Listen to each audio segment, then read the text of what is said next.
Bismillahirrahmanirrahim. Assalamualaikum warahmatullahi wabarakatuh. Bismillah, alhamdulillah, Allahumma sholli ala sayyidina Muhammad wa ala ali sayyidina Muhammad. Allahumma inna nas'aluka ilman nafi'an wa rizqan thayyiban wa amalan mutaqabbalan.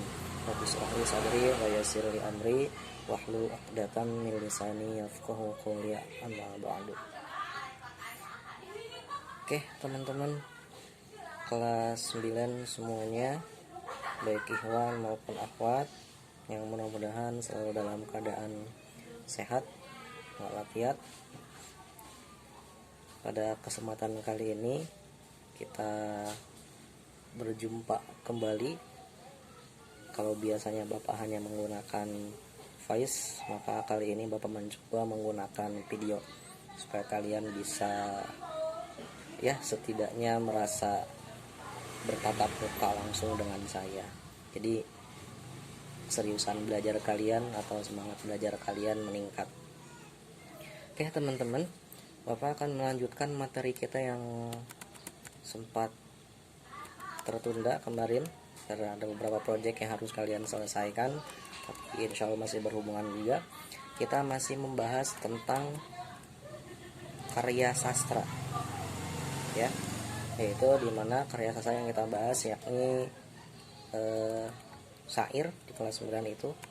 Dan sebelum kita membahas syair, maka alangkah baiknya kita juga membahas induknya dulu, atau syair itu tuh termasuk ke dalam jenis apa dulu.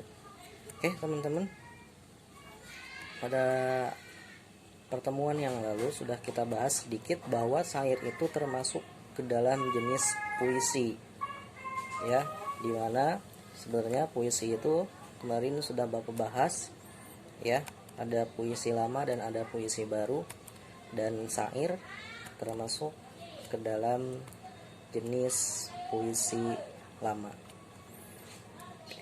Alangkah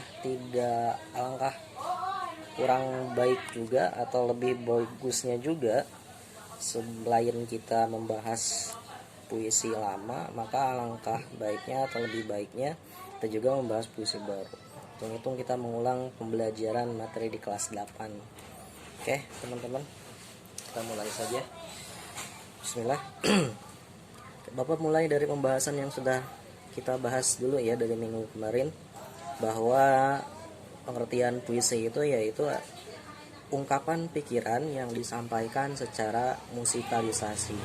Kenapa harus dengan musikalisasi? Karena yang diincar dari puisi itu adalah keindahan. Oke, jadi seperti itu. Baik dari keindahan kata-katanya, keindahan pengucapannya, atau ekspresinya dalam puisi itu ada, harus disampaikan. Dan kemarin kita juga membahas struktur atau unsur-unsur puisi. Di antaranya ada tipografi, ada diksi, ada imajinasi, ada kata konkret, ada gaya bahasa, dan ada irama. Silakan kalian buka-buka lagi ya materi yang sudah Bapak sampaikan minggu lalu. Nah terus tipografi, diksi, imajinasi, kata konkret, gaya bahasa, dan irama itu termasuk ke dalam unsur puisi fisik atau struktur fisik puisi. Adapun struktur batin puisi diantaranya ada tema, nada, dan amanah. Nah jadi seperti itu teman-teman. Itu hanya menyebutkan ulang ya, sedangkan penjelasannya sudah ada di pertemuan sebelum-sebelumnya. Oke, kita masuk ke jenis-jenis puisi. Seperti yang sudah Bapak sebutkan di awal, bahwa ada dua jenis puisi itu. Ada puisi baru dan ada puisi lama. Puisi baru diantaranya ada balada. Ya, balada adalah puisi yang berisi tentang sebuah cerita atau kisah. Jadi kalau misalkan kalian ini termasuk jenis puisi baru ya, puisi baru, dan satu ada balada. Balada itu puisi yang berisi tentang sebuah cerita atau kisah. Jadi kalau misalkan kalian menemukan sebuah puisi dan puisi tersebut menceritakan kisah makhluk hidup, ya, seekor binatang, atau kisah perjalanan seseorang, maka puisi tersebut masuk jenis puisi balada. jenis puisi baru selanjutnya ada himne, ya, dimana himne ini adalah puisi yang berisi pujian-pujian yang ditujukan kepada baik itu kepada Tuhan, kepada negara, atau sesuatu yang kita anggap penting, ya, atau sakral. Contoh himne ini biasanya dibawakan dengan cara atau dengan nada lagu, seperti yang kalau kita atau kalian mungkin pernah ya menyanyikan lagu himne ini pas upacara. Salah satu yang sering kita bawakan contohnya seperti ini: dengan seluruh angkasa raya memuji pahlawan negara. Nah, itu salah satu jenis himne, teman-teman. Ya, pada intinya di himne ini kita gampang mengenalinya karena biasanya puisi ini dibawakan dengan nada lagu. Oke. Selanjutnya jenis puisi selanjutnya ada romansa, di mana puisi romansa ini adalah puisi yang berisi pengungkapan perasaan, ya, dimana biasanya romansa ini puisinya mengandung kesan romantisme, ya.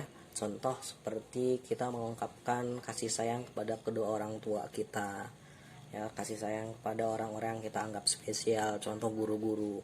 Intinya romansa ini seperti katanya menimbulkan kesan romantisme. Pas romantisme itu bukan hanya ke pasangan saja, ya, hanya ke guru pun bisa, ke orang tua pun bisa. Oke. Jenis puisi selanjutnya yaitu ada ode, ya, dimana puisi ini bersifat memberikan sanjungan kepada orang-orang yang sangat berjasa pada diri kita, contoh kepada orang tua, pada pahlawan, ataupun orang-orang besar lainnya. Guru juga bisa termasuk. Yang kelima ada epigram, dimana puisi epigram ini adalah puisi yang berisi tentang ajaran hidup atau tuntunan hidup. Ya, isi puisinya bisa berupa motivasi atau pedoman-pedoman nilai yang bisa kita pakai dalam kehidupan sehari-hari. Ya, itu epigram. Yang selanjutnya ada puisi elegi. Kalau elegi ini puisi yang isinya mengungkapkan kesedihan atau tangisan berupa ratapan, contoh berupa ratapan diri sendiri ataupun peristiwa yang sudah terjadi. Berarti isinya mengenai tentang kesedihan kalau puisi elegi ini, ya, misalkan kesedihan, baik itu kesedihan perjalanan diri sendiri, ya, ataupun peristiwa yang sudah terjadi. Dan terakhir jenis puisi baru selanjutnya ada satire, di mana puisi satire ini berisi tentang sindiran, ya, mengandung unsur sindiran di dalamnya. Kalau puisi satire ini bisa itu sindiran atau kritikan terhadap sesuatu, contoh kebijakan pemerintah, ya, atau peraturan-peraturan yang ada di sekolah bisa kalian kritik. Dan kalau misalkan kalian kritiknya ingin tidak menimbulkan perasaan dengki, maka bisa dibuat puisi satire, ya. Oke, selesai kita membahas puisi baru. Selanjutnya akan kita bahas yaitu ada puisi lama. Kita akan berkenalan dengan puisi lama, teman-teman. Oke, baik. Kita mulai dari pengertiannya terlebih dahulu. Puisi lama adalah puisi yang masih terikat erat dengan kaidah-kaidah atau aturan-aturan penulisan yang berlaku pada puisi, ya. Berbeda dengan puisi baru. Kalau puisi baru itu tidak terikat dengan aturan-aturan puisi. Tapi kalau puisi lama, ya, ini masih harus atau masih terikat dengan aturan-aturan dalam puisi.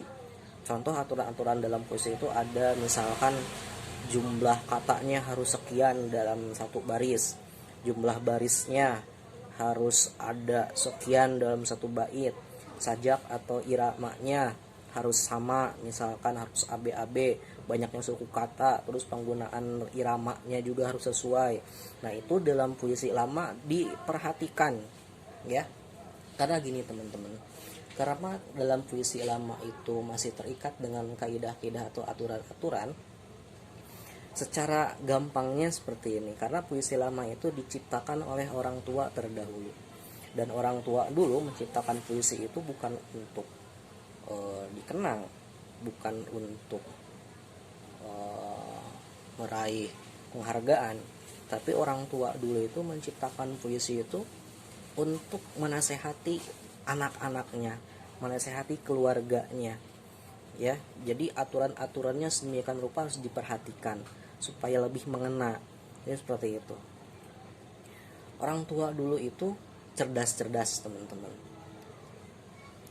Dan kenapa harus taat aturan? Karena orang tua dulu itu juga banyak aturan-aturan yang sebenarnya tidak masuk akal, tapi lebih ke merujuk ke sopan santun, ke etika kehidupan kita.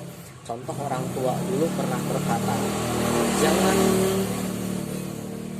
makan sambil memegang piring, ya, piringnya dipegang lalu kita makan, karena itu dosa katanya, ya.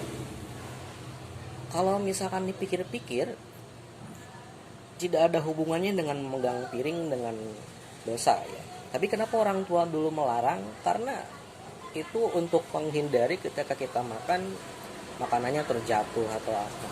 Terus ada aturan lagi, jangan duduk di atas meja katanya, nanti bisa sakit.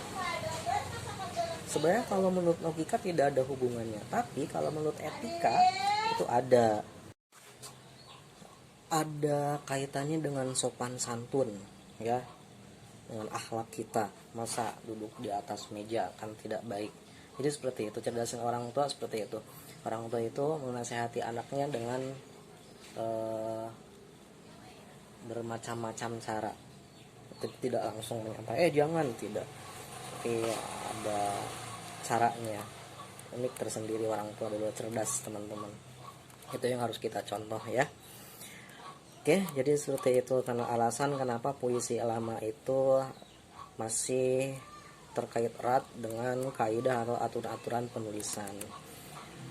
Di mana aturan-aturan penulisan pada puisi itu, satu, ada jumlah kata yang terdapat pada satu baris itu harus ada berapa, jumlah baris atau kalimat dalam satu baitnya itu ada berapa, harus ada berapa, sajak atau iramanya harus diperhatikan, terus banyaknya suku kata juga harus diperhatikan. Itu dalam puisi lama, berbeda dengan puisi baru, lebih fleksibel itu, teman-teman. Nah, selanjutnya Bapak akan membahas ciri-ciri puisi lama, ya. Ciri-ciri puisi lama. 1. Tidak diketahui siapa nama pengarang dari puisi tersebut. Puisi lama, ya, biasanya tidak ada nama penciptanya. Kenapa? Karena kembali lagi, puisi lama diciptakan oleh orang tua terdahulu, ya, dan orang tua dulu itu belum kenal dengan yang namanya karya atau tulis menulis. Jadi dia sampaikan nasihat yang mereka buat dengan bentuk puisi dari mulut ke mulut, dari A ke B, dari B ke C, dari C ke D.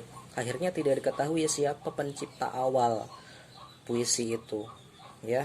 Jadi itu puisi lama itu ciri-cirinya tidak diketahui siapa nama pengarang pertama yang membuat itu, siapa tidak diketahui karena dari mulut ke mulut penyebarannya, tidak dari mulut tulisan, ya.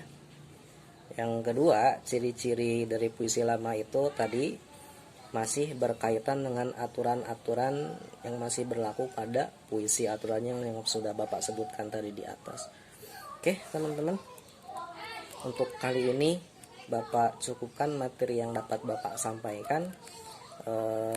Tugasnya untuk kalian adalah silahkan kalian rangkum kembali apa yang Bapak sampaikan hari ini, tulis di buku tugas kalian.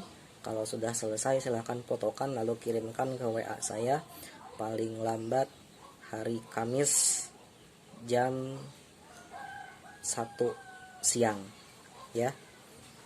Oke, tetap semangat teman-teman, jaga kesehatan, jangan kemana-mana, jangan keluar rumah kalau tidak ada urusan yang penting, ya.